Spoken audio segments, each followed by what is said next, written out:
Bom dia a todos. Em nome dos núcleos NEP e NESEX, temos o prazer de dar início ao nosso penúltimo dia de evento, o ENEP, com a palestra sobre o tema Trajetórias da Interpretação sobre o Islã do século XX e XXI, que será ministrada pela professora doutora Patrícia Teixeira Santos, que é professora de História da África do Departamento de História da Universidade Federal de São Paulo e pesquisadora colaboradora do Centro de Investigação Transdisciplinar Cultura, Espaço e Memória, CITSEM, Universidade do Porto.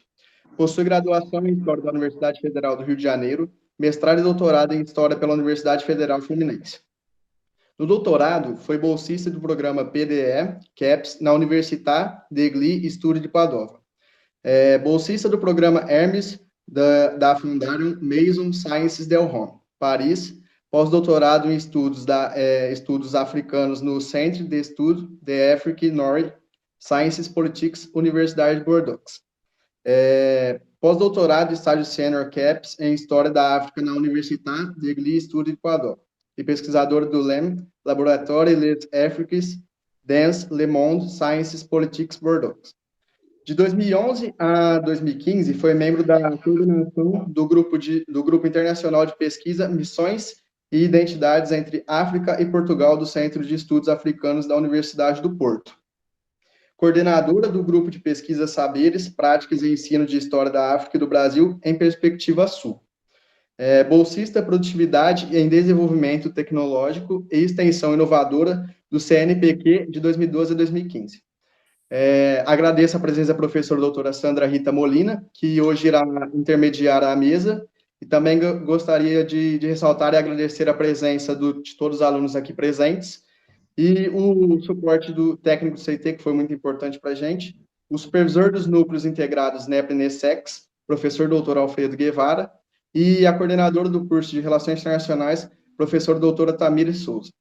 Agora passo a palavra para a professora doutora Sandra Rita Molina, e é isso.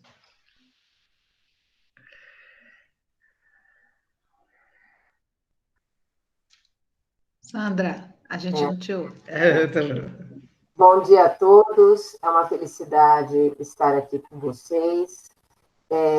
A parte boa de toda essa tragédia que é a pandemia é a possibilidade de poder trazer pessoas tão especiais para falar para vocês de forma mais simples. Em outros momentos, isso seria complicado por conta das agendas. A parte ruim é que eu não estou vendo os meus alunos, né?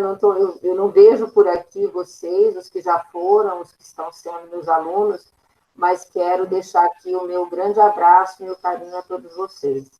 Hoje eu tenho uma tarefa muito prazerosa, que é apresentar a professora Patrícia. Nós nos vimos pela primeira vez no Porto, por intermédio de um outro querido amigo, né? E desde então a nossa amizade se consolidou. Já fizemos dossiês juntas, já fizemos eventos juntas, e na semana passada nós lançamos um livro onde a professora Patrícia nos deu a felicidade de escrever um dos capítulos, né, sobre intolerância. E hoje ela vai trabalhar com vocês um assunto que eu acho que é fundamental porque é candente, para quem vive no século XXI, em especial para os alunos de Relações Internacionais. Então, com vocês, uma amiga muito querida, uma pessoa muito especial, porque ela não perdeu a capacidade de alteridade e nem a simplicidade com todo o arcabouço intelectual que ela tem. Então, eu apresento a vocês a professora Patrícia e vou acompanhar com vocês a fala dela, que é muito importante para nós. Seja bem-vinda, querida. Muito obrigada, professora Sandra, muito obrigada, né, ao Gabriel, né, que me apresentou aí de forma tão bacana, tão acolhedora. Então, saúdo aos estudantes da UNAERP, os nossos futuros formandos, né, nas relações internacionais. Como é importante essa área de vocês, e vocês vão entender um pouquinho o porquê agora, né, desse universo que vocês transitam a partir dessa minha exposição focada num ponto específico, que é a trajetória, né, que a gente tem construída nesse mundo ocidental, que também se relaciona com o mundo oriental, o mundo africano, em torno da compreensão do Islã nesses primeiros 20 anos do século XXI. Em primeiro lugar, dizer que o início do século XXI é marcado por uma grande tragédia, né? A tragédia da queda das torres do World Trade Center, né? O World Trade Center era o símbolo, gente. Vocês são novinhos, né? A gente tem um papel aqui também de vovó, né? De contar história, a gente conta, não tem problema. Então, o World Trade Center era o símbolo, né, do esplendor, da modernidade capitalista, né? Ali tinham empresas high-techs de comércio exterior, né? Tinha toda uma atuação ali de escritórios de tecnologia, né? Então, era um centro nervoso do que os Estados Unidos tinha de mais moderno e mais interessante no início do século XXI. Eles tinham mais ou menos quase 2.000 funcionários, era uma vida dentro daquelas torres, imensa. E nesse mesmo dia, 11 de setembro de 2001, 4 aeronaves com passageiros de diversos lugares do mundo que estavam indo para os Estados Unidos, migrando, voltando para casa, voltando de férias, fazendo negócios, enviando seus filhos para visitar parentes, ou indo visitar parentes, com idosos, pessoas como eu e vocês, estavam 4 aeronaves da American Airlines, que faz muitos voos do Brasil para a América do Norte, né? E muito conhecido. E nesse dia, 11 de setembro, 4 das aeronaves da American Airlines, que é uma empresa altamente presente, né, na vida e na economia americana, 4 aeronaves dessas com pessoas comuns foram sequestradas e foram utilizadas como arma de guerra, jogadas nas 2 torres, jogadas num prédio do Pentágono, e uma ia atingir a Casa Branca, mas ela foi derrubada e caiu num campo de futebol, algumas milhares, porque em avião a distância fica muito mais curta, né? Mas o 4º avião teria caído quase que uma distância de Rio-São Paulo, né? Em relação à Casa Branca. E foi uma tragédia enorme.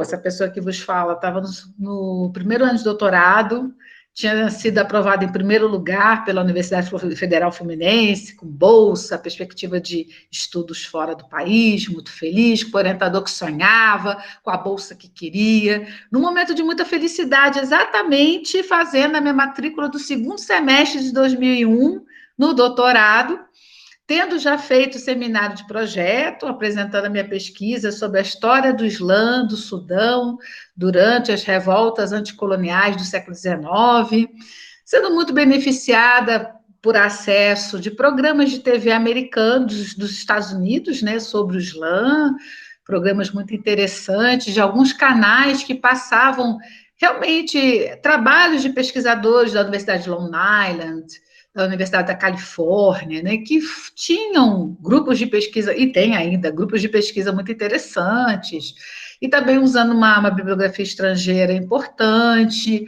Havia um clima, assim, quando eu entrei no doutorado, né, de querer conhecer, né, essa religião que no início do século XXI apontava para a possibilidade de se tornar a maior religião monoteísta do planeta, em número de seguidores, já se aproximando de 1 bilhão de crentes. E uma religião que já está presente, ela é presente hoje em todos os continentes. Em alguns continentes, o Islã tem uma história muito antiga, né, de presença muito antiga, eu diria que é da hora primeira do Islã mesmo, de quando o Islã surgiu. Em outros continentes, esse Islã chega através dos imigrantes que vivem nas ruas, nas casas, que têm seus negócios, que têm seus filhos, que convivem com os filhos das pessoas do mundo inteiro, que são jovens, que namoram, que estudam, que fazem universidade, que têm sonhos, mas que na hora de pensar no transcendente, pensam de uma maneira diferente, rezam de uma maneira diferente, e nessas orações recorrem a uma língua que é considerada sagrada. Várias religiões do mundo consagram a língua de origem da religião como aquela língua sagrada, né? Então, você tem, por exemplo, o latim, que foi muito ligado à ideia do cristianismo, até 1965, olha quantos séculos que as orações cristãs, pelo menos de rito católico, eram feitas em latim, e somente agora, em 1965, com o Concílio Vaticano II, se permitiu que pudesse fazer as orações cristãs em línguas nacionais. No entanto, algumas religiões, elas se comunicam, fazem palestras, orientações nas línguas nacionais, mas na hora dos ritos e das orações, que são aqueles pilares, né, da religião, ainda fazem nas línguas originais de surgimento. Então, assim, esse Islã, que é presente, né, nesse mundo todo e que crescia no século XXI, e chamava atenção. Então, eu fui aprovada num clima muito favorável. As pessoas queriam entender, conhecer a religião. Eu estava muito feliz, muito prosa, né? Nossa, fiz um projeto, passei, deu tudo certo. E em setembro eu fiz a minha matrícula e eu combinei com o meu orientador de encontrar com ele para a gente conversar. De manhã, eu era casada na época, meu marido me acorda assustadíssimo, porque toda essa tragédia dos 4 aviões que foram arremessados, né, contra essas instituições, era mais cedo ainda nos Estados Unidos. Eu soube às 10 horas da manhã do Brasil, mas isso tinha acontecido no iniciozinho da manhã, por volta de 6, 7 horas da manhã. Eu lembro como se fosse hoje, 11 de setembro, todos os detalhes. Eu acordei, o meu marido, na época, entrou assustadíssimo no quarto, falou, Patrícia, você não acredita, derrubaram as Torres Gêmeas. Gente, as Torres Gêmeas, elas ocupavam a nossa imaginação. De quem é da minha geração para trás, as Torres Gêmeas eram onde Homem-Aranha jogava teia, lembra? Ele ficava descansando pendurado nas Torres Gêmeas. As Torres Gêmeas eram onde o Batman ligava o sinal, ou recebia o sinal da Gotham City, né? Que aparecia o símbolo do Batman, né? O Super-Homem voou pelas Torres Gêmeas, né? Então, quer dizer, era o símbolo de um lugar de poder muito importante. E o meu marido falou, Patrícia, derrubaram as Torres Gêmeas. Eu falei, olha, você sonhou, cara. Você bateu com a cabeça do chão e sonhou. Ele falou, não, Patrícia, pelo amor de Deus, vem na TV. E a filha do meu orientador trabalhava no World Trade Center. Então, assim, o dia já começou com um tom de tragédia, né? Então, e o meu orientador, ele era mais desligado assim do que eu, ele era uma pessoa mais tranquila, mais calma do que eu, ele estava necessariamente dormindo na hora que eu acordei, porque eu acordava mais cedo que ele, e eu fui assistir o horror daquelas cenas praticamente ao vivo, com pouca distância, né?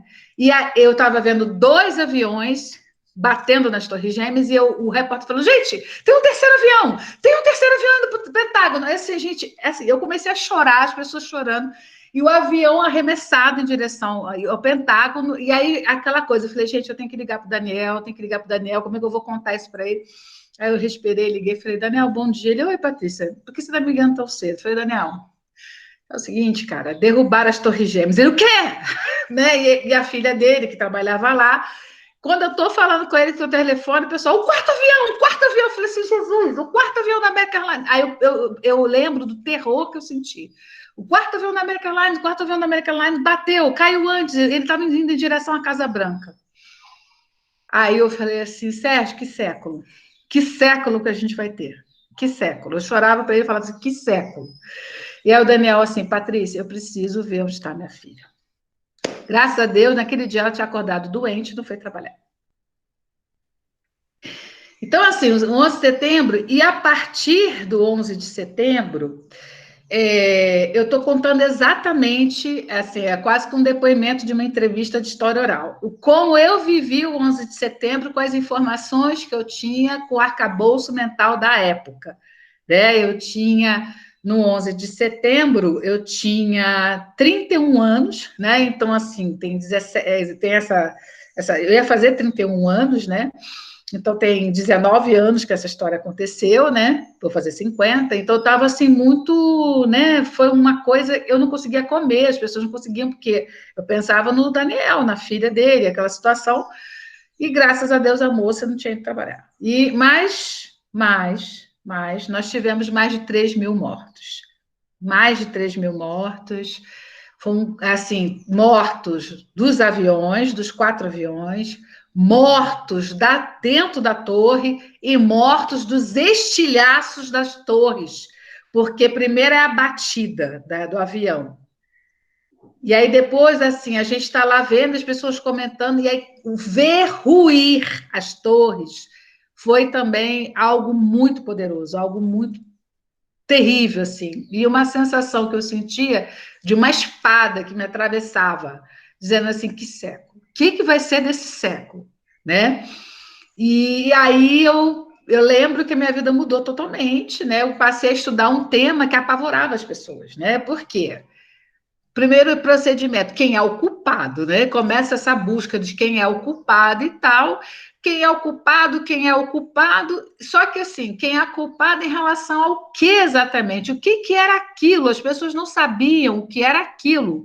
Então, quando a gente não. Infelizmente, o ser humano tem essa tendência, quando ele não sabe o que é, ele vai lá na experiência passada dele e lança a mão do que ele sabe para explicar o que ele não sabe. O ser humano, infelizmente, faz isso. E aí, obviamente, que foram nos velhos inimigos todos. Quem eram os velhos inimigos do século XX? Eram justamente lideranças, governantes, muitos desses de países de maioria muçulmana, que os Estados Unidos, nos anos 90, havia apoiado, dado dinheiro, dado arma, para dar golpes de estados contra governos democráticos. E que esses governos começaram inicialmente apoiados pelos Estados Unidos, mas depois começaram a mostrar suas reivindicações e a questionar o excesso de intervenção americana naqueles espaços. Então, de queridos e fraternais amigos se tornaram ferrenhos inimigos. Então, a primeira coisa que vai ser feita é, necessariamente, quem nos atacou vem dessas forças ou vem da velha União Soviética, porque chegou a se cogitar na época, seguiu. Gente, não tinha TV a cabo, tá? Estava começando, né? Então, eu seguia a Jornal Nacional diariamente, que quase não sabia tanto quanto a gente, mas que tinha que dar a notícia diariamente, né? Aí, gente, pô, eu fiquei pensando, será que é o pessoal da velha Rússia que fez isso? Mas como é que foi? Mas era um voo da América Airlines, que vinham de lugares, mas como é que é isso e tal? Será que tem algum russo, né? Porque eu sou da época da Guerra Fria, falei, deve ter coisa de russo. Não, mas não foi russo. E aquela confusão imensa, gente. De repente surge o grande inimigo, o Satã do século XXI, Osama Bin Laden. Se você estivesse pessoalmente, eu ia perguntar para vocês se vocês ouviram falar nessa pessoa. Osama Bin Laden. Osama Bin Laden é de uma família saudita, muito poderosa e muito rica, que tinha uma longa história de fazer comércios com os Estados Unidos e de ser muito bem vista pelos presidentes americanos. Osama Bin Laden segue uma vida à parte, uma vida diferente, que não cabe, não há tempo aqui hábil para contar para vocês que história é essa, mas tem uma produção que depois eu vou indicar a vocês, que é interessante para vocês verem. Aí o Osama Bin Laden segue uma vida diferente e ele começa a ser envolvido com associações, com entidades que promoviam o terrorismo de Estado. E aí ele e há uma organização que ninguém nunca tinha ouvido falar na face da Terra, chamada Al-Qaeda, assumem. Fomos nós que derrubamos as Torres Gêmeas. E imediatamente o Bush. Onde está o Osama? Vamos atacar o Osama. Só que até achar, né, entre aspas, onde está o Osama e qual é a base da Al-Qaeda, se começa uma verdadeira guerra, caças bruxas nos Estados Unidos e não só lá. Porque se Osama Bin Laden é muçulmano, porque ele podia ser qualquer coisa, mas ele era muçulmano. Se Osama Bin Laden era muçulmano e usava frases do Islã político, aquelas frases de muitas lideranças muçulmanas que questionavam o Ocidente, recorrendo ao Corão, assim como muitos evangélicos recorrem à Bíblia, assim como muitos católicos recorrem também à Bíblia e às suas tradições, né? Então, o muçulmano difuso se torna um inimigo conveniente. Por quê? Como esse inimigo não tem rosto, e o rosto do Osama demorou um tempo para aparecer, essa coisa de ser velho tem essas vantagens, né, Sandra Rita? A gente lembra dos fatos, né? Então, memória de velho, tá? Então, como esse rosto do Osama demorou a aparecer, começou uma verdadeira onda de agressões e assassinatos de quem? Dos vizinhos. Vocês são da área das relações internacionais, vocês vão ver isso na vida de vocês quando começarem a trabalhar na profissão. a coisa mais dura na história de um país é quando os vizinhos, povos vizinhos, vizinhos mesmo, vizinhos de bairro, pessoas que têm proximidade, começam a se degladiar, a se ferir, a se matar, né? Isso é muito complicado. E aí começam a surgir verbos e expressões aparentemente impessoais que a diplomacia do período começa a mapear e a perceber nitidamente que eram frases e verbos usados em conflitos contra vizinhos. Por exemplo, eu ouvi dizer que na casa do seu Nacife tinha lá uma bomba caseira. Me disseram que na casa da Latifa entrou umas pessoas de barba que falavam árabe. Poxa, se ela era muçulmana de origem libanesa, é muito provável que quem entrou também era parente. Ouvi dizer que na casa da Joana, mesmo lá não sendo muçulmana, ela recebia pessoas barbudas que traziam o Corão. Gente, é a mesma coisa que eu aprender o evangelho porque anda de Bíblia. Né? Mas começou essa situação terrível, as pessoas começaram a se assassinar o seu vizinho, assassinar o dono de restaurante de comida árabe, assassinar sua colega de universidade. Começou uma verdadeira caça aos bruxos, que teve repercussões na América Latina. Na época, eu morava no Rio de Janeiro, a comunidade muçulmana chegou a sofrer ataques. Pessoas foram machucadas no Rio de Janeiro por causa dessa história do 11 de setembro. E o Islã, que era uma religião que as pessoas queriam entender melhor, se tornou o exemplo, né, do que existia de pior no mundo. E isso me assustava, porque toda vez que aí mudou a relação com as agências de fomento e com a orientação, que meu trabalho passou a ser visto como estratégico. Era um trabalho de história e virou estratégico. E assim, eu começava a ouvir dos meus próprios docentes de disciplina uma falta de critério para análise do que eu dizia que eles não tinham nas suas áreas de formação. A exemplo, professores renomadíssimos, que são pessoas que formaram gerações e que fazem muito sucesso ainda hoje, me perguntaram assim: Patrícia, já que você está discutindo esse assunto e teve o 11 de setembro, diz para a gente aí, quem escreveu o Corão? A esse nível de pergunta. Assim, meu ex-marido na época, não acredito que você está ouvindo essa pergunta, Patrícia, não acredito que te fizeram essa pergunta. Então, ele era da área de medieval, mas ele ficava enlouquecido quando ele via o que acontecia comigo. E aí eu pensei assim, bem, gente, eu tenho que levar essa conjuntura, eu vou ter que refletir sobre ela. Eu não era tema, não estava no recorte. Eu falei, mas eu não posso fazer uma tese sobre Islã em 2001 sem falar do 11 de setembro. Não dá para fingir que não aconteceu. Só que eu não vou falar do fato, eu vou falar da islamofobia, que é esse ódio, né, esse medo que foi desenvolvido contra os muçulmanos. E eu tinha um duplo trabalho. Eu tinha que estudar bem o Islã do período histórico que eu pesquisava, que era do final do século XIX, que tinha uma conjuntura histórica totalmente diferente, e entender a islamofobia do século XXI, para que um não atravessasse o caminho do outro.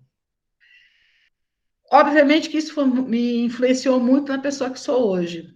E dessa tragédia veio esse grande aprendizado, né? Hoje eu sou uma pessoa, eu teria dado outro rumo à minha vida se não fosse esse fato, evidentemente, né? De estar muito atenta a esses processos de intolerância e de anacronismo histórico, né? Em relação ao Islã. E hoje, qual é a história do Islã? Uma comunidade, é uma experiência religiosa, é uma religião extremamente importante, presente em todos os continentes, formadas por pessoas como eu, a professora Sandra, todo mundo que está aqui assistindo. O Islã é uma religião muito vasta, não tem uma única forma de ser muçulmano, existem várias ramificações, várias formas de se vivenciar a religião. Existem dois grandes ramos, que é o ramo sunita, que é majoritário, e o ramo xiita. Aqui no Brasil nós temos não muitos muçulmanos, mas temos muçulmanos sunitas em maioria e um grupo de xiitas, que aqui também existe. Aqui em São Paulo tem comunidades muçulmanas xiitas. E o que é interessante, são pessoas que vivem a nossa vida, que estão conosco, são nossos vizinhos, muitos são amigos, muitos trabalham juntos, e que acreditam na ideia, que é uma ideia geral e presente na visão mais ampla da religião, de que, e como é difícil a gente entender uma religião que já está estigmatizada, e você tem que fazer um esforço muito grande de alteridade e respeito aos processos históricos e aos processos humanos. E o Islã, então, gente, o que é o Islã? O Islã, de um modo muito geral e muito respeitosamente, eu falo aqui, se há público muçulmano, com todo respeito, eu peço licença para falar, né, desse assunto. O Islã é compreendido como uma religião natural, ou seja, a gente nasce muçulmano. O que é ser muçulmano? É reconhecer que você é criado por Deus. A ideia da submissão, que foi demonizadíssima nesse início de século, dizendo que eram pessoas cegas e fanáticas, a submissão não tem nada a ver de cegueira e nem fanatismo. A submissão significa que nós fomos criados por Deus. Então, se você não se autocria, se você não pode determinar, agora eu quero ter 20 dedos, agora eu quero ter uma asa, agora eu quero ter 2 chifres, se você não tem essa capacidade, porque não é sua essa capacidade, significa que você é submisso, ou seja, você se rende, você está dentro de uma ordem cósmica que há um ser maior que te criou antes de você. O judaísmo também tem essa compreensão semelhante, né? Quando você tem aquele trecho belíssimo do Antigo Testamento, que também está na Torá, que fala, né, da história de Abraão. Deus falando para Abraão, antes que eu te formasse no seio de sua mãe. Então, essa é a ideia de submissão. Antes que você pensasse, eu já te amava primeiro. Então, quem é esse Deus do Islã? É o mesmo Deus do judaísmo, é o mesmo Deus do cristianismo. A palavra Alá, ela não é o nome do Deus dos muçulmanos. Alá é o substantivo Deus. Então, se eu quero falar Deus Javé, Javé Alá. Se eu quero falar Deus Rubal, Rubal Alá. Se eu quero falar Deus Xangô, Xangô Alá. Se eu quero falar Oxalá, Xangô, Alá Oxalá, Oxalá Alá. Inclusive, Alá está dentro do nome Oxalá. Né? Só para a gente começar a pensar nisso.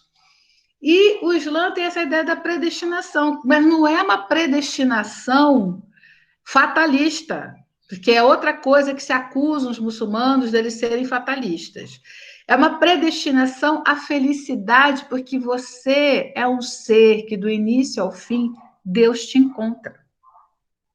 Por quê? Porque você é criatura dele.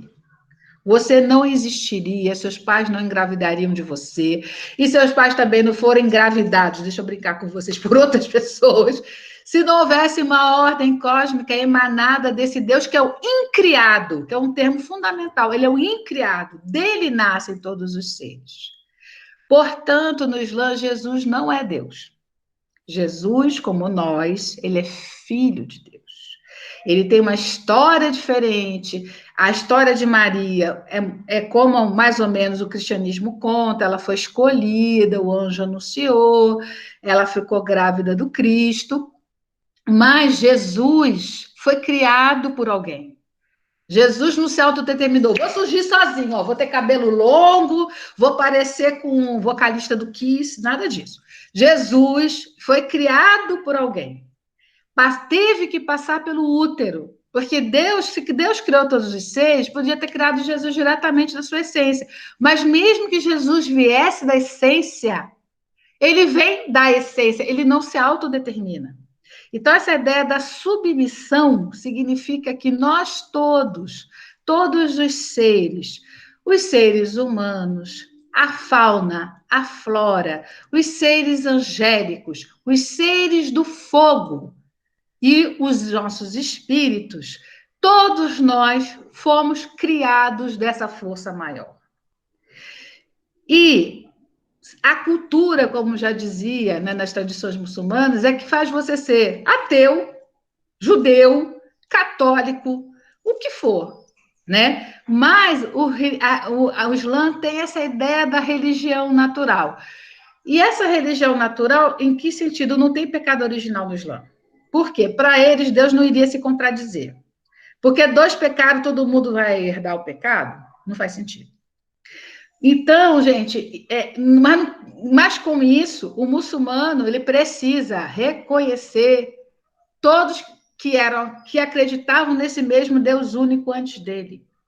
E existe um princípio muito forte nas tradições do Islã e no Corão também, de que todas as religiões do mundo tiveram profetas. Muhammad, que é o nome árabe de Maomé, que Maomé seria uma transliteração otomana, do Império Otomano do nome de Muhammad.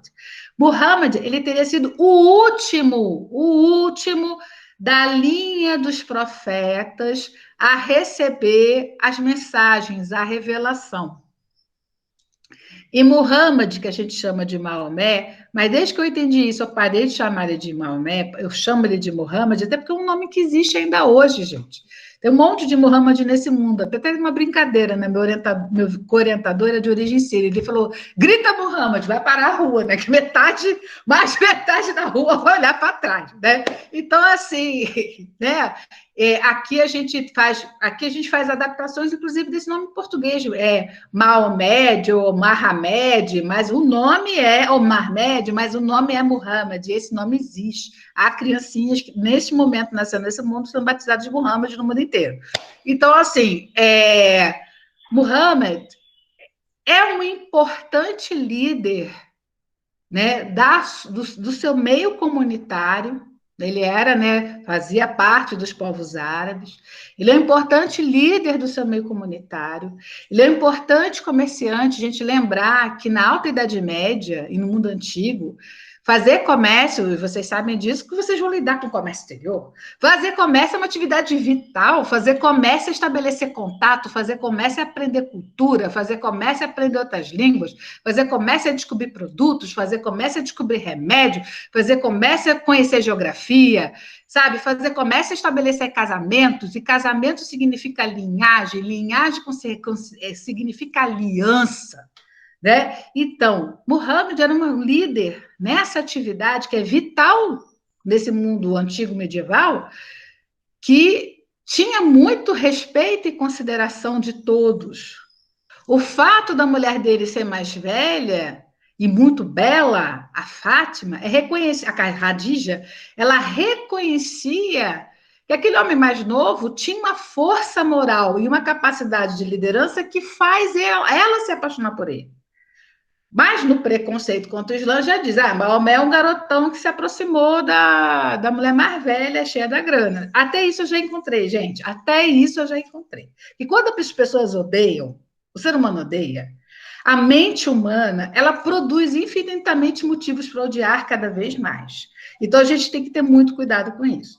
Aí, nessa história, Muhammad, ele era um iletrado. Iletrado não é analfabeto. Atenção. Iletrado é aquele que vive numa sociedade que não tem escrita. Ou que a escrita é muito diminuta, que eles até tinham alguns alfabetos antes, até algumas letras antes da revelação do Corão.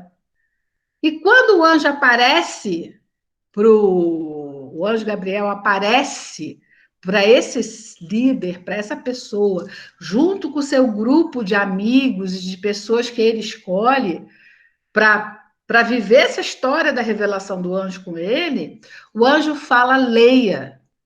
Ele diz, mas eu não sei ler. Quando ele diz eu não sei ler, não é porque ele era analfabeto. O analfabeto é aquela pessoa que não sabe ler numa sociedade letrada. Ele não sabia ler porque ele não tinha visto escrita na vida dele de qualquer língua antes. E daí a pureza, Muhammad como um vaso puro, uma pessoa que via o desenho das letras, ouvia a mensagem e passava e ditava para aqueles que estavam próximos dele. Tanto que o Corão, que é uma frase, né? Corão é uma frase, significa aquilo que deve ser lido. O Corão, ele começa a ser escrito mais ou menos 70 anos após a morte do profeta. Né? Então, 70 anos após a revelação, perdão. Então, gente, tem muita... tem muita coisa. E assim, o atraso da escrita não é porque eles eram falsários. Há livros da Bíblia que foram escritos séculos depois da história. E ninguém diz que o livro da Bíblia é falsário. Então, a gente tem que ter muito cuidado com isso, com o que a gente chama de etnocentrismo, que é só a minha forma de vida, só a minha forma de crença, só a minha forma de pensar que vale. Querido, vale para você, mas para outras pessoas valem outras coisas. Né? E se a gente não entender isso, gente, a gente não vai conseguir atravessar essa era de intolerâncias que essa crise mundial da pandemia só está evidenciando, né? Só está mostrando o quanto que isso é danoso para todos nós. Bom, eu ia pedir agora o primeiro, eu vou pedir agora que passe o primeiro slide, por favor. Quem é que vai me ajudar? É o Gabriel? Não, o pessoal da equipe, por gentileza, me passa o primeiro slide, porque aí eu vou seguindo agora o slide para que vocês possam se organizar. Então, o nome da nossa palestra, Islã no Mundo Contemporâneo, um diálogo, né? Pode avançar. Então, aí, o Islã, como toda religião, gente, eu não estou falando nada assim, descobrir o Brasil, nada disso. O Islã, como toda religião, procura dialogar com a sociedade que está presente. Em sociedades de maioria muçulmana, ou estados, né, de presença mesmo muçulmana, o Islã tem uma dinâmica. Agora, em sociedades em que o Islã faz parte da vida social, mas não é a maioria da população, como aqui, o Islã procura responder questões que são fortes para essa sociedade, que não são tão importantes, por exemplo, para o Islã em outros lugares, mas que são importantes para a gente aqui. Eu passo para vocês a página do site da Federação das Comunidades Muçulmanas do Brasil, da FAMBRAS, que é muito interessante. Todos esses livros que estão aqui, eles são de download gratuito. E são respostas do Islã para questões que são muito sagradas a gente. Então, por exemplo, a questão da figura da Maria no Islã, de Jesus no Islã, a mulher no Islã, a diversidade religiosa, a crítica ao racismo, a crítica à xenofobia. Então, tudo aquilo que nos incomoda no Brasil, as federações das comunidades muçulmanas respondem, até porque muitos muçulmanos são de famílias que vieram de países muçulmanos ou de maioria muçulmana, mas nasceram no Brasil, são brasileiros. E eles trazem esse cotidiano de fé e de vida para o espaço deles. Né? Então, normalmente, essas questões surgem. Eu sugiro, a título até de curiosidade acadêmica e de entender um pouco da dinâmica do Islã no Brasil, que vocês consultem o site da FAMBRAS, tá? Se vocês colocarem FAMBRAS livros, já aparece no Google, vocês já começam a ver, e eles trabalham, e tem a FAMBRAS trabalha, como é uma federação das comunidades muçulmanas, eles têm tanto a parte cultural quanto a parte das atividades econômicas que eles desenvolvem, né? Que é interessante a gente ver essas informações. E o site está aqui, www.fambras.org.br/livros grátis. Se a gente não estivesse na pandemia, eles até enviam os livros já impressos, os livros, né, publicados por eles, para universidades, para escolas, para professores individualmente, para a pessoa que queira conhecer, desde que escreva para eles, explicando o motivo e tal. Pode passar. Esse é o mapa que mostra a presença do Islã no mundo. Vocês podem perceber, são os 2 tons de azul, que o Islã está presente no mundo todo. No azul mais claro é que o Islã é presente, mas não é a maioria da população. E no mais escuro é onde o Islã é a maioria da população. Tá? Então, o Islã se desloca no mundo pelas imigrações, sobretudo, por essas comunidades que coexistem com outras comunidades religiosas, né? E que não querem lutar contra o Ocidente ou lutar contra a modernidade. Né? O Islã é uma religião formada por seres humanos que lidam com tudo que a gente lida, assim como também os umbandistas, os candomblecistas, os evangélicos, os católicos e os ateus também, porque há pessoas que não acreditam em sistemas religiosos. E há pessoas que não lidam com o mundo espiritual como a gente lida. E isso é legítimo. Da mesma maneira que há pessoas que acreditam, né, em sistemas religiosos, acreditam em espíritos, acreditam em elementos. Como as pessoas vivem a sua transcendência, ou seja, a sua forma de lidar com além da aparência, é individual. Isso é uma das maiores conquistas que a gente tem e que a gente precisa conservar, que a gente precisa cuidar, porque isso é um valor universal. Pode avançar. E aí eu vou pedir que muitos de vocês são, graças a Deus, bem jovens, significa que a universidade, a UNAERP, está se renovando, isso é muito positivo. Eu vou pedir, então, ao meu colega que está me ajudando aqui na parte tecnológica, que passe os 2 primeiros minutos do dia 11 de setembro de 2001. Por favor.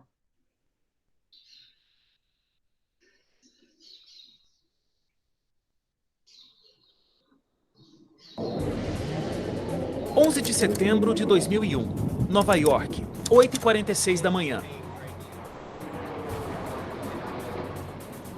O voo 11 da American Airlines se choca contra a torre norte do World Trade Center.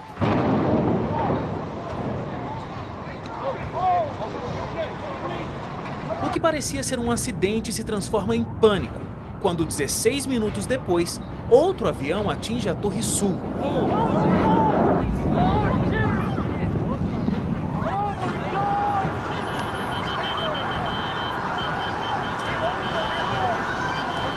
Era o início do pior dia da história dos Estados Unidos da América. O caos toma conta das ruas, fechando todas as pontes e túneis de Manhattan imediatamente. Às 9h37, um terceiro avião, o voo 77 da American Airlines, cai sobre o Departamento de Defesa dos Estados Unidos, o Pentágono. E em menos de 2 horas, o mundo assiste à queda das Torres Gêmeas.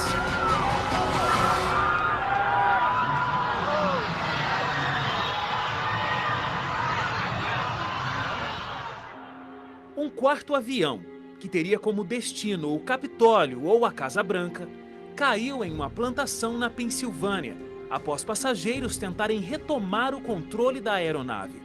Os atentados terroristas de 11 de setembro tiraram a vida de quase 3.000 pessoas, deixaram mais de 6.000 feridos e afetaram a vida de bilhões, em um dia que ficou marcado na história e na memória.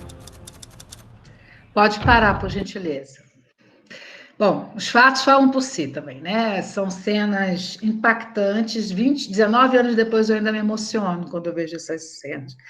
É muito duro, muito duro. Muito duro, muito duro, muito duro. Terrorismo é terrorismo, é violação de direitos humanos, não tem nem como.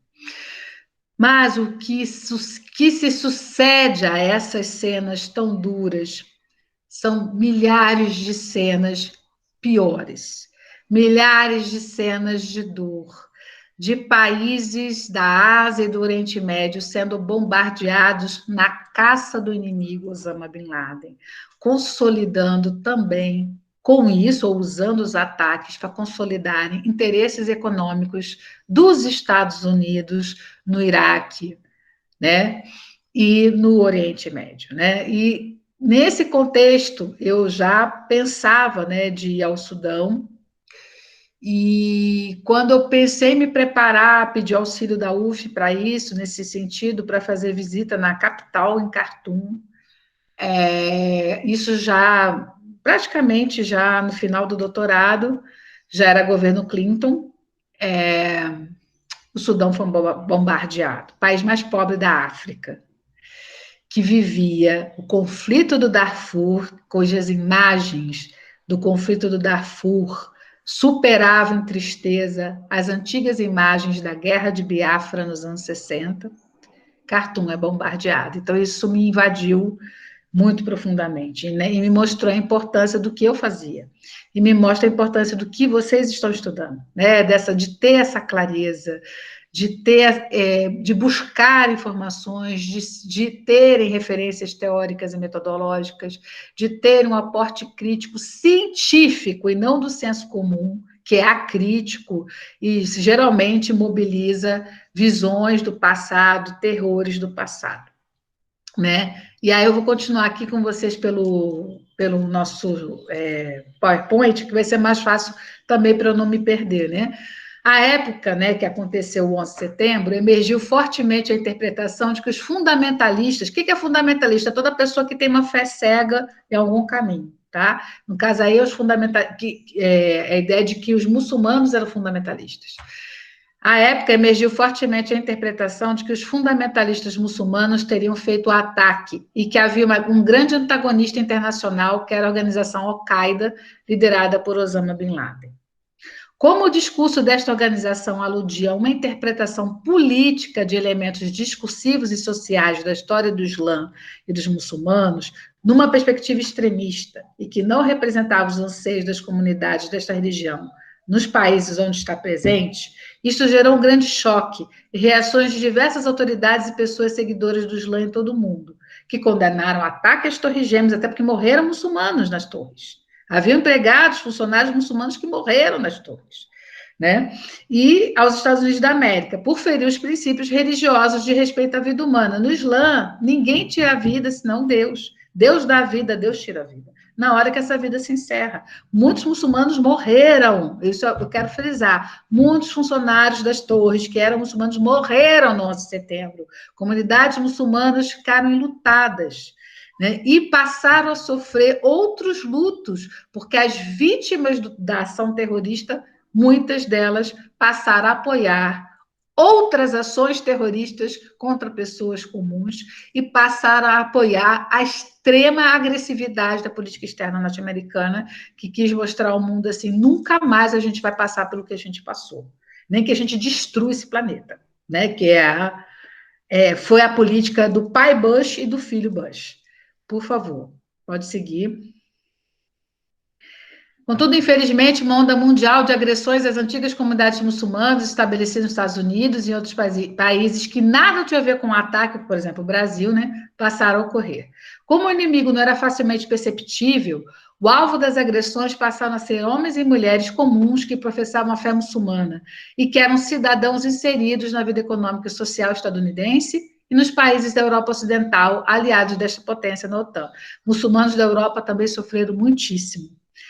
Imigrações de intelectuais que faziam viagens para fazer uma exposição, uma palestra, ou iam fazer pós-docs, eles tiveram vistos negados, eles eram segurados pela polícia e eram retornados do próprio aeroporto para os seus países de origem, né? Então, por favor, pode passar. De acordo com o autor Eduardo Said, um grande crítico literário palestino, tá? Já é falecido, e muita gente pensa que ele é muçulmano. Não, ele era cristão evangélico, né? Só para esclarecer, mas ele percebe algo que eu queria convidar vocês a refletirem, né? Não é todo mundo que ainda está na universidade, né? Apesar da gente ter mais jovens hoje nas universidades, a maior parte dos jovens ainda brasileiros não tem essa possibilidade. Então, ele tinha a noção e a percepção de que ele era cristão evangélico, sim, mas que ele tinha um papel social de entender as ondas de grande sofrimento que atingiam muçulmanos árabes e muçulmanos não árabes, né? A maior parte dos muçulmanos no mundo são pessoas que se converteram ao Islã a partir da saída, né, da expansão dessa religião da Península Arábica, né? Então, a maior parte dos muçulmanos no mundo não são árabes, são pessoas de diversas nacionalidades que seguem essa religião. E a Said tinha uma preocupação acadêmica, uma preocupação intelectual e humana com esse extremo ódio que se tinha contra as populações árabes, contra as populações árabes muçulmanas e contra os muçulmanos em geral. Então, de acordo com o autor Eduardo Said, importante crítico literário palestino já falecido, existia anteriormente uma visão a respeito do Islã e dos seus seguidores em diversos espaços do mundo que era bastante depreciativa em função da história imperial e colonial, de conquista de territórios na Ásia e na África nos séculos XIX e XX. Quer dizer, já havia também, né, uma série de preconceitos contra as populações muçulmanas, não só muçulmanas, contra populações não cristãs na Ásia e na África, quando no século XIX a Europa Ocidental, os países da Europa Ocidental começam a fazer ações de conquistas e controle de territórios para a colonização, tá? As visões preconcebidas se tornaram um terreno fértil para potencializar os atuais muçulmanos como inimigos do Ocidente após o ataque às Torres Gêmeas. Quer dizer, o problema dolorosíssimo, sem palavras, aconteceu em Nova York. E, porque aconteceu em Nova York, a pessoa que fez aquilo, ou as pessoas inocentes que foram acusadas de terem feito aquilo, elas não eram inimigas só dos Estados Unidos. Elas eram inimigas do bloco ocidental. Olha a situação. Pode avançar, por favor. Então, aí foi o que aconteceu comigo, que eu estou compartilhando com vocês. Estudar e refletir sobre o Islã é uma necessidade para compreendermos as trajetórias de uma religião muito rica e com grandes ramificações em todo o mundo. Além disso, os seus praticantes se encontram em todos os continentes e, dada a universalidade da sua mensagem, tem hoje quase 1 bilhão de adeptos. Tá? Eu acho que já é, ou está muito próximo de se tornar a maior religião monoteísta em número de adeptos de seguidores. Pode avançar. Então, foi aquilo que eu expliquei para vocês no início. A gente vai falar agora da jihad, que é outro tema que dá pano para manga. Mas vamos lá. Tentarei. Professora, controla o meu tempo, pelo amor de Deus, viu, professora Sandra? Que eu me entrego e você me disciplina, tá bom? Vamos lá. O Islã, como eu disse, significa a submissão voluntária à vontade de Deus. O que é a submissão voluntária? A gente é muçulmano, segundo o Islã, todos nós já somos muçulmanos por natureza. Mas há pessoas que percebem isso, reconhecem isso e voluntariamente se tornam seguidores do Islã. Entenderam a diferença? E aí, muçulmano, portanto, é aquele que se reconhece submisso a Deus, ou seja, a criatura dele, e que expressa essa gratidão à proteção e ao amparo divino através das 5 orações diárias que eles fazem, que são orações de agradecimento. Você pode pedir a Deus alguma coisa? Claro que pode, porque você é humano, está aqui vivendo, né, os sofrimentos humanos. Mas você pode saber que Deus já sabe do seu problema, porque você é uma criatura dele, você não está só, né? E dentro da própria palavra Islã, se vocês verem as letras, sai também a palavra salam, que é paz. O que é a jihad, que é uma palavra que virou assim chiclete na boca de todo mundo nos primeiros 20 anos do século XXI? Jihad significa esforço, não é guerra santa. Guerra em árabe é harb, H-A-R-B. Jihad é um esforço. Por exemplo, a professora Sandra Rita, que eu admiro demais, ela acorda cedíssimo, junto comigo, por sinal, porque eu sei, porque eu também acordo cedo, então eu sou testemunha. Ela acorda cedíssimo, ela prepara as aulas de vocês com toda a ternura e todo o carinho. Isso é jihad. Por quê? Há algum sacrifício nela para que ela possa fazer isso e ela o faz amorosamente. Isso é jihad. Eu posso preparar aulas e dar aulas, porque é minha obrigação profissional, mas isso não exige de mim algo além. Então, isso não é jihad. Agora, quando eu me sacrifico de algumas coisas para o bem-estar maior conscientemente e o faço com espírito de entrega e de amorosidade, isso é jihad. Quando uma mãe que quer fazer uma filha feliz faz um vestido para essa filha, isso é jihad. Quando eu, como filha, vou amparar minha mãe na velhice, que é minha obrigação, mas também eu faço agrados, eu faço um vestido bonito, eu faço a comida que ela gosta, esse ato de fazer essa comida que ela gosta é o jihad. Porque cuidar da mãe é minha obrigação. Agora, fazer um agrado, tornar a velhice dela alegre e amorosa, isso é a jihad. E existe a maior das jihad, que é a jihad pela causa de Deus ou pela glória de Deus, tá? Que é quando eu faço um grande esforço do sacrifício da minha vida pelo bem da comunidade. Que significa o seguinte: quando a comunidade muçulmana, em outros séculos, se via ameaçada e que ela tinha que se defender para não morrer os idosos, as crianças, as viúvas, as grávidas, né? Então, os homens saíam mas é assim, é muito sério. Os homens saíam da vida produtiva para ir defender a comunidade muçulmana no Arbe, na guerra.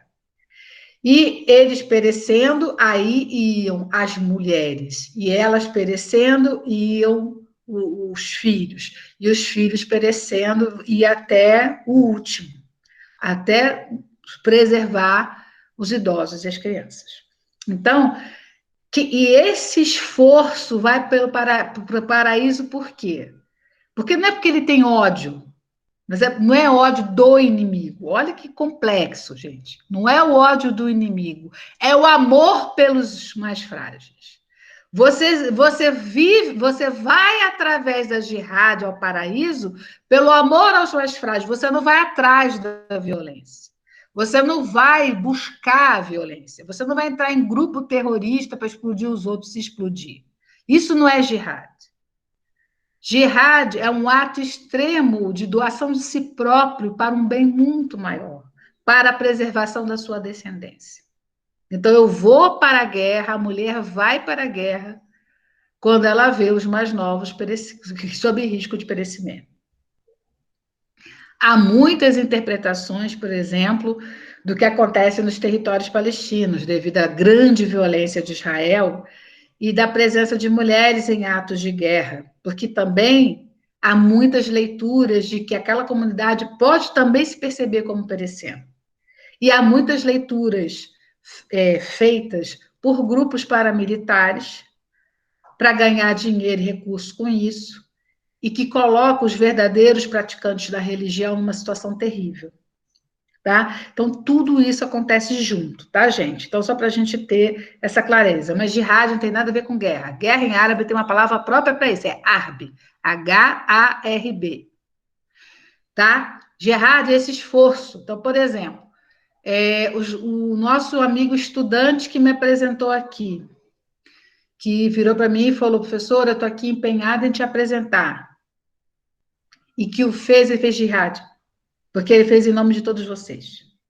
Ele não precisava, mas ele fez. Ele não precisava, mas ele o fez em nome de todos vocês. Então, eu quero cumprimentar o Gabriel, que fez essa jihad, esse esforço de me apresentar para vocês. Estava aqui desde cedo, estava aqui empenhadíssimo em me ajudar. Né? Agora, a jihad, assim, existe aquilo que você deve fazer que não é jihad. Mas a jihad é naquilo que eu devo fazer, o que eu renuncio de mim, não no sentido masoquista, eu me odeio, eu não me suporto, eu quero morrer. Não, mas é um ato de amor. O que eu faço, eu estou batendo muito firme nisso para que vocês entendam isso na radicalidade, porque eu precisei entender isso na radicalidade. Né? A radicalidade é isso. A jihad não necessariamente precisa ser um ato gigantesco. A jihad conta o quanto que você se empenha pessoalmente para fazer aquilo. Quando uma avó faz o brigadeiro que você ama, e que isso implica um esforço para ela, porque ela quer ver a felicidade da netinha, isso é uma jihad. Quando eu vou superar todas as minhas dificuldades de família, financeiras, e estudo, e faço universidade, porque eu acredito, isso é jihad. Né? Então, é esse esforço que eu faço em nome de um bem maior. É o doar de mim mesmo em nome de um bem maior. Pode passar, por favor. Patrícia. Oi. Temos 7 minutos, porque a ideia é até 11h10 para o pessoal poder falar, perguntar depois. Tá legal. Então, aí eu quero pedir a ajuda do outro vídeo, mas eu vou falar primeiro e vocês passam outro vídeo. Então, o Islã é uma religião revelada, no caso, de Deus para Muhammad, através da intermediação do anjo Gabriel. E aí o site da Fambras, dos livros, é da federação que é sunita. E agora a gente vai ver um vídeo xiita, né, que é um outro grande ramo do Islã, contando a história de Nossa Senhora, que, assim, não dá para encerrar essa aula sem mostrar isso, Sandra, mas aí depois eu vou pedir um minutinho, sabe, para você poder falar mais um pouco. A Sandra já me conhece, eu falo demais. Vamos lá. Salam aleikum, tudo bem? No vídeo Pode de hoje passar. eu vou falar sobre o Alcorão, que é o livro sagrado dos muçulmanos.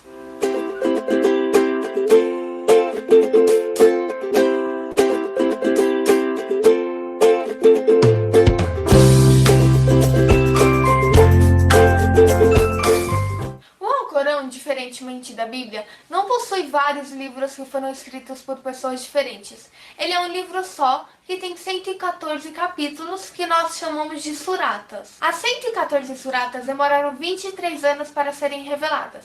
Os 10 primeiros anos, o profeta estava na Meca, e lá recebeu 86 suratas, o que as torna suratas Mekki, que foram reveladas em Meca. E os outros 13 anos, o profeta estava na Medina e recebeu as outras 28 suratas, o que as torna suratas Madani, que foram reveladas nessa cidade. Todo o Alcorão foi revelado em árabe, mas atualmente temos traduções em todos os idiomas, inclusive em português. O Alcorão foi enviado por Deus através do anjo Gabriel para o profeta Muhammad. A primeira frase que o anjo lhe disse foi Iqra, que é leia. E o profeta ficou sem saber o que fazer, porque ele não sabia ler. E aí o anjo repetiu, Iqra, e ainda adicionou, Iqra bismi rabbika alladhi khalaqa, ou seja, leia em nome do seu Criador.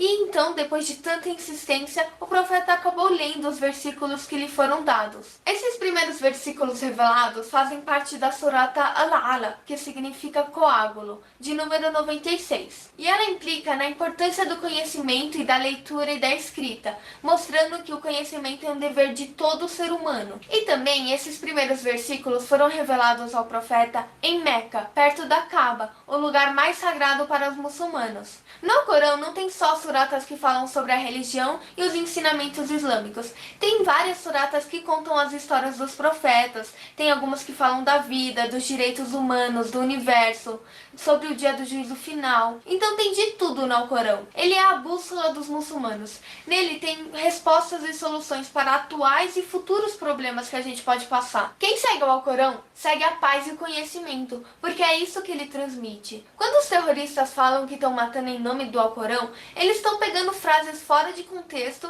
e interpretando elas da maneira que lhes convém, tentando justificar o erro deles com uma frase que não tem nada a ver. No momento que eles matam em nome da religião, eles deixam de fazer parte dela, porque o Islã, como qualquer outra religião, prega a prática do bem. O nosso objetivo é ficar próximo de Deus e ir para o paraíso, e não matar. Eu vou ler um versículo que mostra o que o Alcorão realmente prega. أعوذ بالله من شر الشيطان الرجيم بسم الله الرحمن الرحيم من قتل نفسا بغير نفس أو فساد في الأرض فكأنما قتل الناس جميعا ومن أحياها فكأنما أحيا الناس جميعا. Todos os muçulmanos têm pelo menos um Alcorão em casa, porque ele abençoa e protege o lar. E vários acabam fazendo parte da decoração, por serem feitos decorados, como esse daqui. Então por hoje é isso, eu espero que vocês tenham gostado de saber um pouco sobre o Alcorão. Pode dar um stop. Dúvida, porque eu vou roubar um tempo da Fatuma para mim, para me ajudar. Pode passar o próximo slide. É uma gracinha, gente, a Fatuma, muito legal. Pode continuar, pode continuar. Tá, pode passar um slidezinho, voltando aqui, o próximo. Então, Alcorão significa, só volta lá, Alcorão significa aquele que deve ser lido. Então, surata são os capítulos, e as suras são os versículos.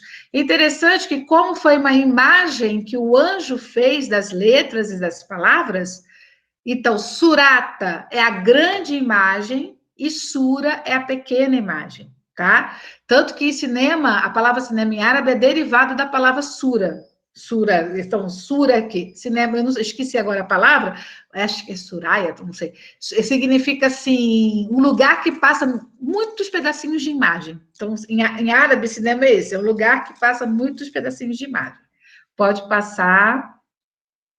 Então, os muçulmanos não são terroristas por causa da Al-Qaeda, assim como os católicos não são terroristas por causa do exército republicano irlandês, bem como os protestantes não são racistas por causa de igrejas que existiam protestantes que apoiaram o apartheid na África do Sul, tá? Que isso é uma história que a gente, em outro momento, se vocês quiserem, a gente reflete sobre isso.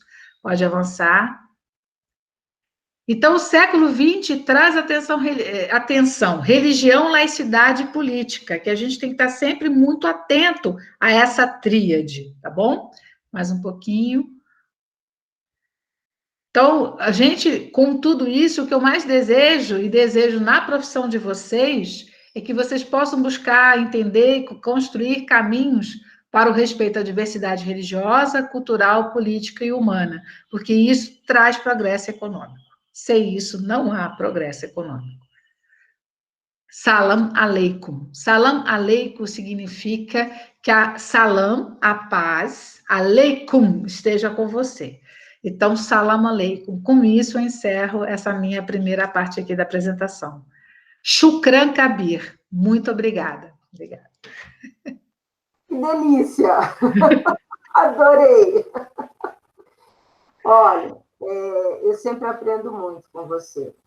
E enquanto você falava, eu fiquei emocionada o tempo todo, porque na escolha que você fez da abordagem, você inverteu coisas que são consideradas dadas, lamentavelmente, pela violência da informação e pela manipulação, né?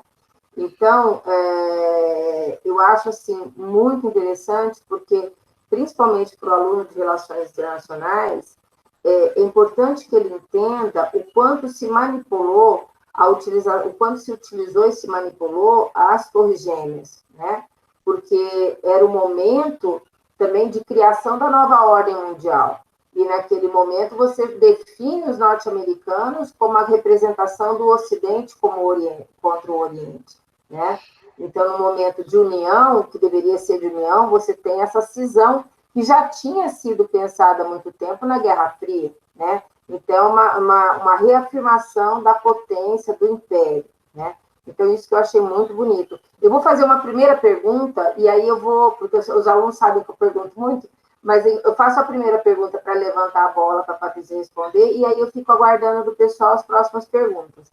Uma das coisas desse processo, Patrícia, que foi muito pesada, foi os ataques no Charlie Hebdo. Você lembra deles? Na França, né? E o que acontece? Aquele ataque ele veio porque antes houve uma provocação através da publicação. Eu, particularmente, acho que, e aqui é muito complicado dizer isso no Brasil hoje, porque nós estamos vivendo uma confusão entre liberdade de expressão, você sabe disso, né? Mas eu acho que houve um profundo desrespeito daquilo que foi feito em relação ao profeta. Se não desrespeito, uma incompreensão do que é efetivamente a figura do profeta, e isso decorreu em um processo de ataque. Eu queria saber a tua leitura sobre isso. Nossa, eu estava na França na época, eu estava num congresso quando estourou essa história. Eu falei assim, gente, eu estou sempre no lugar que estoura um treco, ou eu estou fazendo alguma coisa que tem a ver com o treco que vai estourar depois, mas tudo bem, essa é a minha história, né? Isso é outro capítulo.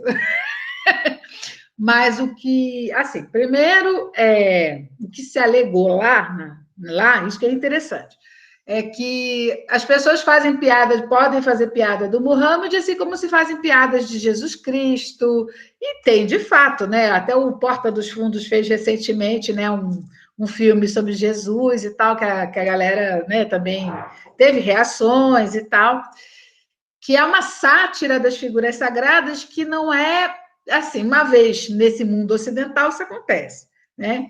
Então, a reação do pessoal do Hebdo foi justamente nesse sentido. Mas a gente fez a sátira do profeta como se faz a sátira de Jesus e de outras figuras. Isso é um nível de compreensão. Um outro nível, que foi o que eu vi, não sei se todo mundo viu o que eu vi, foi que a charge que satiriza o profeta não é só porque satiriza o profeta, é a posição que o profeta é colocado, né? Mostrando o bumbum, né? E essa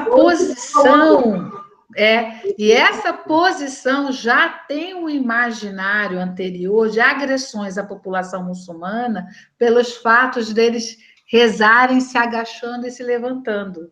Olha como essa gente adestrada, submissa, tem comportamentos de gado, e isso sempre magoou profundamente a comunidade muçulmana. Por isso que eu me detive aqui falando da submissão. Então, eu acho que é a agressão que essas pessoas percebem da figura do profeta num contexto pós-11 de setembro, em que a vida dos muçulmanos no mundo inteiro ficou muito mais difícil, junto com uma coisa de deboche, porque essas pessoas já sentem deboches na vida delas o tempo todo, até pela condição existencial delas, né, individualmente ou em grupo.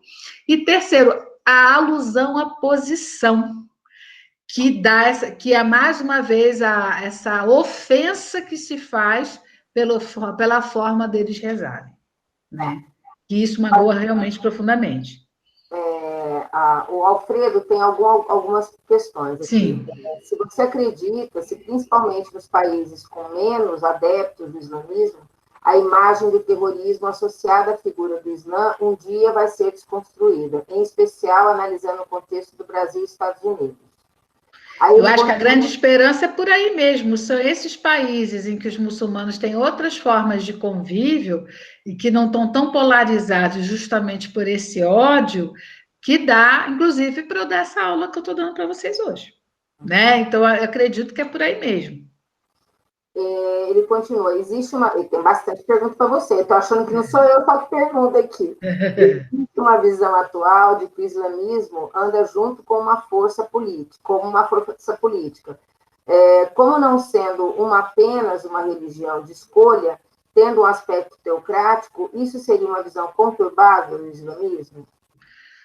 Olha só, gente, qual religião não tem visão teocrática? Mas o Islã, ele não está presente na vida pública oficialmente. Assim, você tem um caso da Arábia Saudita e de alguns países em que o Islã está muito central a forma de participação, né? Está muito central, mas na maior parte dos países muçulmanos, não. Eu acho que essa mesma pergunta a gente deveria fazer também para os cristianismos da América Latina, para as igrejas evangélicas na América Latina. E que eu falei lá no slide, gente, essa tensão religião, política e laicidade marca o século XXI. Não só alguns países muçulmanos, algumas instituições muçulmanas, mas cristãs também estão agenciando suas reivindicações através da representação legislativa e no executivo de muitos países. Isso é um fenômeno novo que a gente tem que observar com muita calma, que é uma nova forma, gente, parece que é uma forma velha, mas não é. É religião, agenciamento político e projeto de conquista de Estado. Isso está marcando hoje essas relações no mundo, e a gente tem que observar.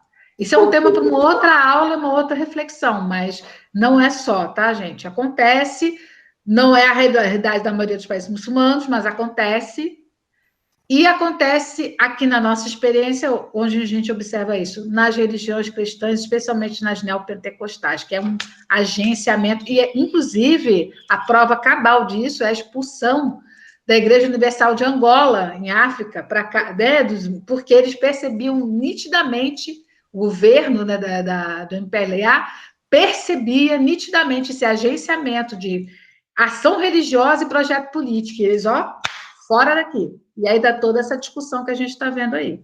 Poderia acrescentar nisso que você falou, Patrícia, o controle da informação, né? A manipulação através de rádio e televisão, né? Exato. Até a rádio relógio, gente, que não sei se existe, né? Mas até a rádio relógio foi comprada por igreja. Isso é complicado. Até para você ouvir a hora, você tinha que ouvir um monte de coisa até saber a hora. Né? Que bom que chegou o celular. Poderia perguntar para a professora se Osama Bin Laden é o pivô do grande preconceito e ódio contra o Islã, ou antes já existia tal intolerância? Foi o que eu falei, gostei da pergunta, porque foi uma pergunta que se fez no início dos anos, do século XXI.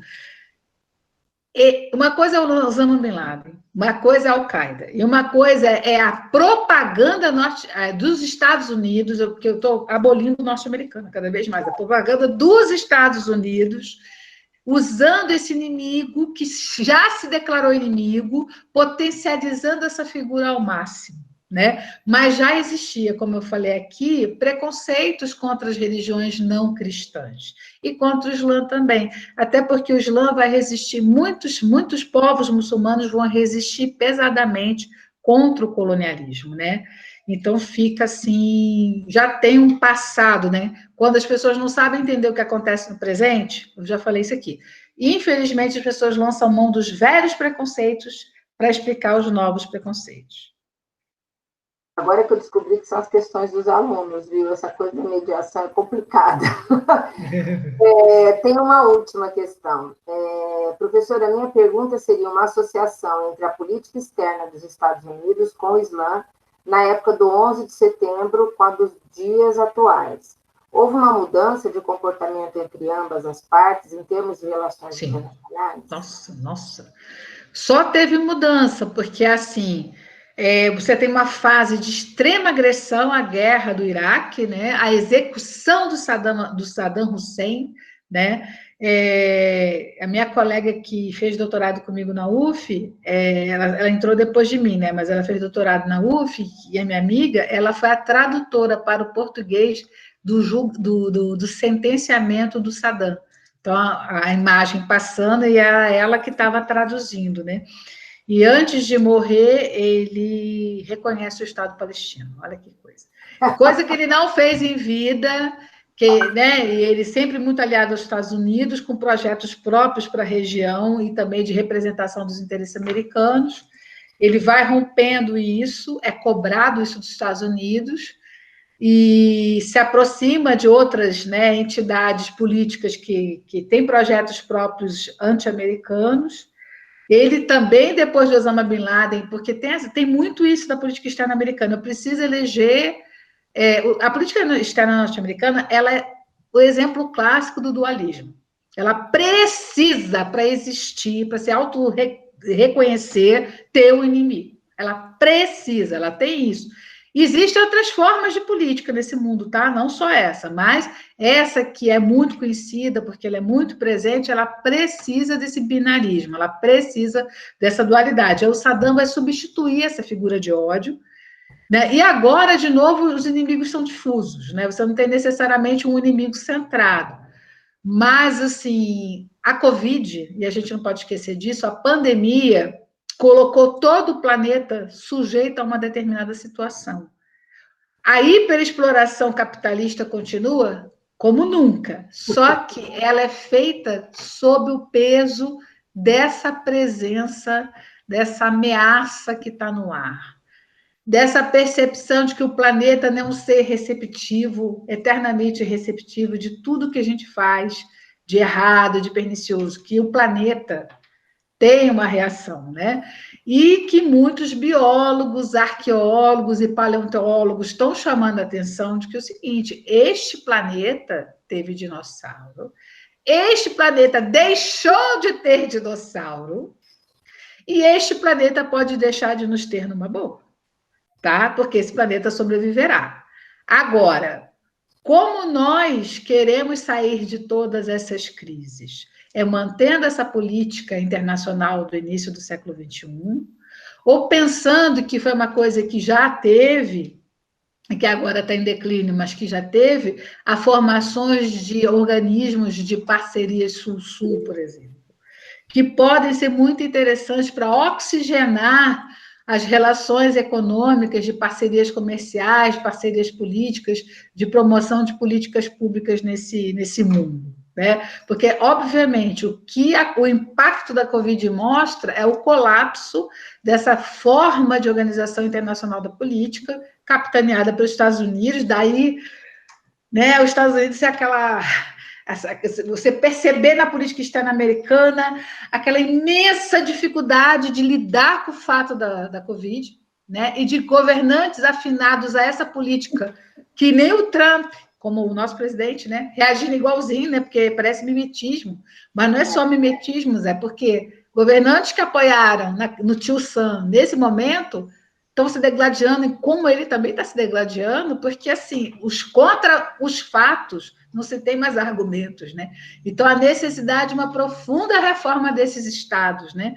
E esse momento que a gente assiste de forma absolutamente angustiante para todos nós, desse definhar, gente, escreve o que eu estou falando, é desse definhar dessa política, só que pode se definhar por anos, né? Também tem isso.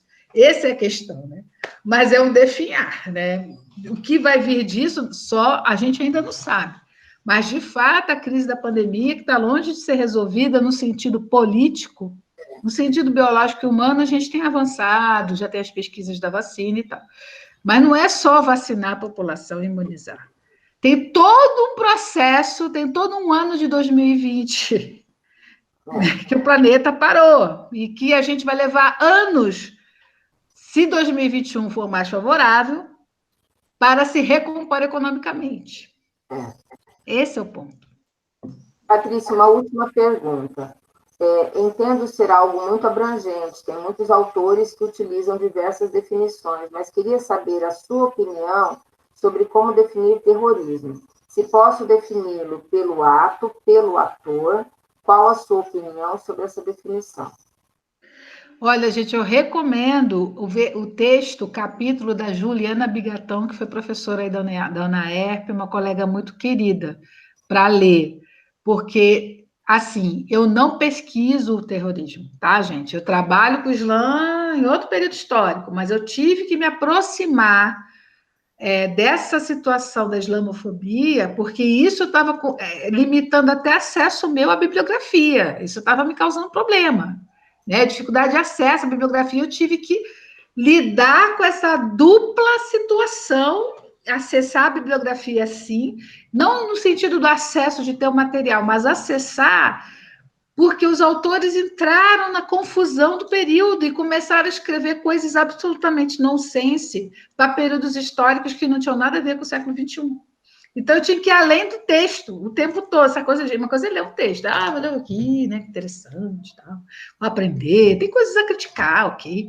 Mas outra coisa, o tempo todo você tem que ler além do texto, gente, porque é extenuante, porque realmente essa questão da conjuntura, ela atravessa a escrita.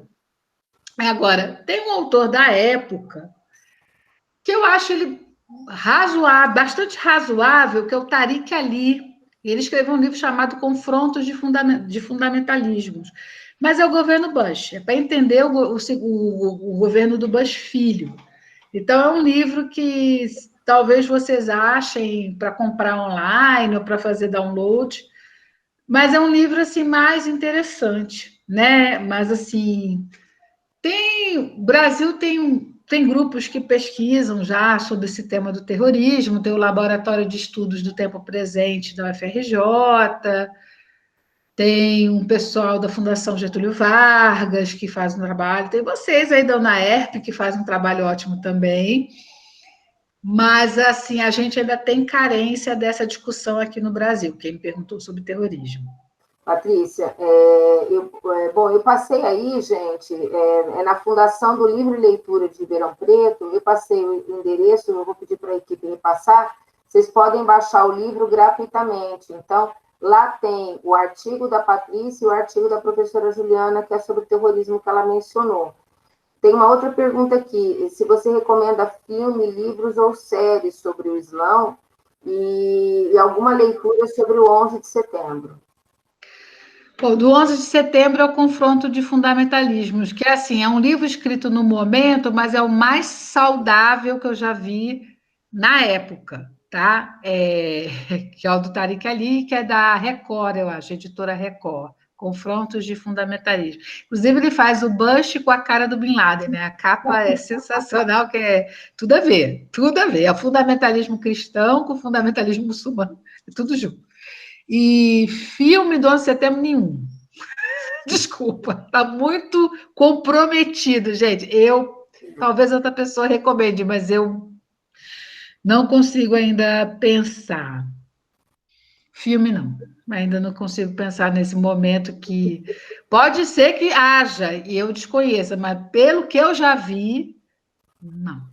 Ainda Tem não um vejo. documentário que critica e que faz toda essa percepção do 11 de setembro, que é o do Michael Moore, você lembra do 11 de setembro, o Fahrenheit? Mas é como o Tariq Elias, são caras da área do jornalismo que têm um bom vocabulário das ciências políticas, que pode ser, mas é mais como fonte, assim, isso nesse período as pessoas pensavam isso, do que uma fala compreensiva, né, mais profunda, que você pode dizer, bom, sobre isso podemos pensar isto, entendeu? Mas eu acho que ainda está muito carregado de paixão, Sandra. Teve um seriado aí do Netflix, Messia, que é uma loucura aquele seriado, mas mesmo ele, muito, muito aquém. Não dá, não. Você já viu? Já ouviu falar desse Messia que passou no Netflix? Uma loucura completa, total. Junto o Estado Islâmico com a Al-Qaeda, mistura com o cinturão evangélico dos Estados Unidos. Olha, é uma loucura, uma salada assim, é enlouquecedor. Quem vê aquilo não entende nada, né? Entendeu? Mas mesmo assim, Não dá, não. Não dá, não. Agora, eu sugiro muitos blogs de professores, porque que é uma coisa interessante. O blog do Daniel Arão Reis Filho. O blog, vocês podem ir lá, porque ele comenta, né, esses fatos do século XXI. Tem também o site do próprio Laboratório de Estudos do Tempo Presente da UFRJ. O que mais que tem, gente, que eu não quero ser injusta. Os alunos, então, Laboratório do Tempo Presente da UFRJ. Isso, é o Tempo, o nome deles é Tempo, inclusive, Tempo. E tem o blog do Daniel Arão Reis Filho, blog dele, que é muito legal. Tem o canal dele, Rebeldes para Sempre, que é muito legal. Eu adoro esse canal dele. Ele e o Cid Benjamin criaram um canal. Rebeldes para Sempre. Então, é muito interessante, mas tudo é muito legal. Então, assim, a gente vai ter que acompanhar mesmo, mas por esses blogs de professores que são muito interessantes e que comentam de momento, né? Até porque também a gente está numa crise de produção mais contemporânea, né, sobre essas pesquisas, até por situações mesmo orçamentárias e situações também da nossa limitação política, que leva também uma limitação intelectual, né? Infelizmente, a gente está vivendo esse binômio aí. Né? Patrícia, eu queria agradecer em nome do curso de Relações Internacionais a tua presença. Eu tenho alguns alunos que estão fazendo curso lá de África. Uma delas me mandou uma mensagem: professora, eu não acredito, a doutora Patrícia que está mediando. Eles estão muito felizes e estão bem felizes por você ter vindo falar para a gente aqui. E, assim, gratidão por você ter pedido, assim, separado um pouquinho da tua agenda, que eu sei que é bem lotada, para poder conversar com a gente. Eu tenho certeza que os meus alunos, porque eu também aprendi bastante, e muito obrigada. É isso. Beijo, gente. Obrigada, professora Sandra, obrigada a toda a equipe, a coordenadora, a professora Tamires, ao professor Alfredo, a todos que nos assistiram aqui. A professora tem meu contato, sempre que precisarem, podem entrar, mandar mensagem, e-mail, o que for. Gratidão, muito obrigada. Beijo para todo mundo. Tchau, tchau. Tchau.